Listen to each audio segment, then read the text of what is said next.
বিধায়করাও এসেছিল, কথা বলেছিল, কিন্তু আজ অব্দি ফেরেনি।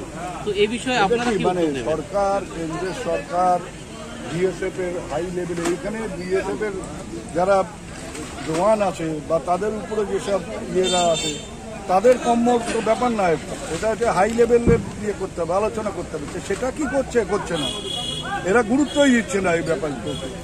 তার ফলে এরকম পরিষ্কার দিনের আলোতে ধরে নিয়ে গিয়ে ধরে গেছে, কি তো বিজেপির হাতেও তো ধরা পড়েনি, ধরেছে তো ওকে ওদের দুষ্কৃতিকারীরা ধরে নিয়ে গিয়ে বিজেপির হাতে হস্তান্তর করেছে এবং তাকে পুলিশের হাতে দিয়ে কোর্টে তুলে আটক করা হয়েছে।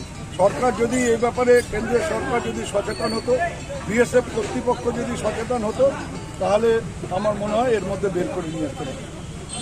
আপনারা এই বিষয়ে আমরা আমাদের সাধ্যমতো চেষ্টা করব, কারণ এটা রাজ্য সরকার বড়জোর অনুরোধ করতে পারে।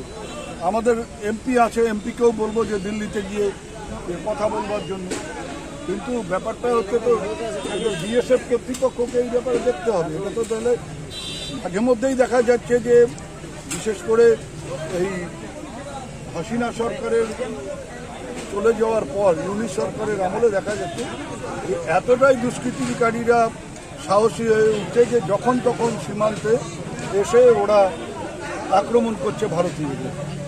এটার একটা মুখের মতো জবাব দেওয়া উচিত। সেন্ট্রাল গভর্নমেন্টের ব্যর্থতা অবশ্যই। বিএসএফ নিয়ন্ত্রণ কারা ইয়ে করে? সীমান্ত তো আমাদের রাজ্য পুলিশের দেখার ব্যাপার না, সীমান্ত আমাদের রাজ্য প্রশাসনেরও দেখার ব্যাপার না। এটা পরিষ্কারভাবে কেন্দ্র সরকারের ব্যাপার, এটা বিএসএফের দেখবার ব্যাপার।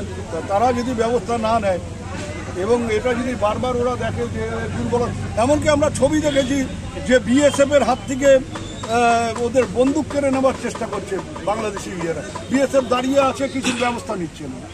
তো এইগুলো হলে তো সাহসী হয়ে উঠছে পুলিশে।